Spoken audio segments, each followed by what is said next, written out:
We're here with David Mondrus from OneModelPlace.com. David, we were talking online earlier, and you said you had some really interesting stories to tell about business. Can you share them with us to begin? Oh boy, I was expecting more of directed questions.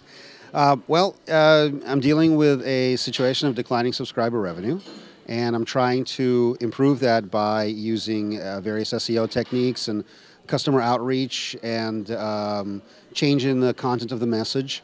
And it's amazing how sometimes very small changes can have very significant impacts. And it's also amazing how entrenched people are in their old user interface and are unwilling to change, even if the new user interface is better or provides better functionality or is more user efficient or any of those things. Can you give us some examples of these small changes that have made an impact for your clients? Sure. The previous management had a profile page where the first letter of everyone's first name was an image tag. So instead of being John Smith, you're On Smith. And you would come up as John Smith ranked 3 or 4 because Google was smart enough to figure it out. But as soon as we removed it, now you're coming up as number 1. And it's a very minor change, and I know that the reason they had it is because they thought it looked better, but they didn't think about SEO at all.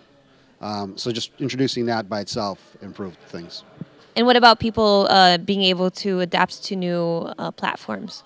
I've had a lot of pushback from customers about new features that we've developed that they just don't want or don't understand or don't agree. And sometimes you say, you know what, I'm sorry, we're going to leave it. And sometimes you look at it and you kind of make a decision and you pull it back. And even though you might have wasted a couple of weeks worth of development effort, unfortunately, sometimes that's what you have to do.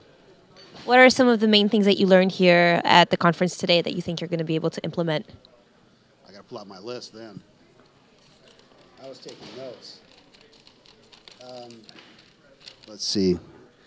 I'm going to get the permission marketing book looked at some more. We're definitely going to do some more journalist outreach. I actually started doing that as we speak.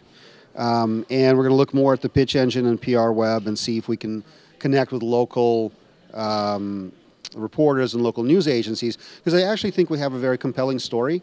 It's just I don't think anybody knows about us. And we used to be very famous and successful, but that was 10 years ago. So now it's taking that reputation and bringing it back, and that's the difficult part. Now, these videos are going to be posted on our Facebook page, on our YouTube, etc. Do you have any advice that you'd like to give to our audience? I would say that if you're dealing with customers, my experience has been that if you're honest and you're fair and you're calm, that in about 99.999% of the time, you're going to win and the customer's going to win because you're going to resolve whatever issues they have. That being said, I would say don't be afraid to fire customers. I have fired customers on a regular basis, and my math says if I'm spending more time in dealing with this customer than this customer is going to bring to me in revenue or profit, I'm not interested. So at that point, I tell the customer, thank you very much for your business, but I don't think we're meant for each other, so go find somebody else. Got it. Are you going to be riding the mechanical bull tonight? No, I don't think so. My wife is going to be here. We're going to leave a little early, so no mechanical bull for me. I'm so sorry to hear that. Thank you so much.